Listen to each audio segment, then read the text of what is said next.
નમસ્કાર, આપ જોઈ રહ્યા છો સ્પાર્ક ટુડે ન્યૂઝ। અરવલ્લી મંત્રી પીસી બરંડાનું ભિલોડામાં ભવ્ય સ્વાગત। મંત્રી બન્યા બાદ પહેલીવાર ભિલોડા પહોંચેલા પીસી બરંડાનું ફુલહાર અને પગડી પહેરાવી સ્વાગત કરાયું। મંત્રી પીસી બરંડાએ શહીદ સ્મારક, ભગવાન બિરસા મુંડા અને બાબા સાહેબ આંબેડકરની પ્રતિમાને ફુલહાર અર્પણ કર્યા। મંત્રીએ ભિલોડાની હાથમતી નદી પર નવો પુલ મંજૂર કર્યાની જાહેરાત કરી।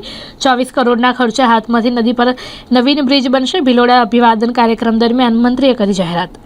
આજે મંત્રી પદ જ્યારે માન્ય મુખ્યમંત્રી શ્રી અને માન્ય આપણા પ્રદેશ અધ્યક્ષ શ્રીએ નિમણૂક આપી 2 દિવસ થયા અને આજે ભિલોડા ખાતે મારા મત વિસ્તારની અંદર એક અભિવાદન કાર્યક્રમ રાખવામાં આવ્યો અને આ અભિવાદન કાર્યક્રમની અંદર તમામ મારા પાર્ટીના કાર્યકર્તાઓ, આગેવાનો, ભાઈઓ, બહેનો અને આખે ભિલોડા તાલુકાના જનતાએ મને ખૂબ આશીર્વાદ આપ્યા અને મને ખૂબ અભિનંદન આપ્યા છે।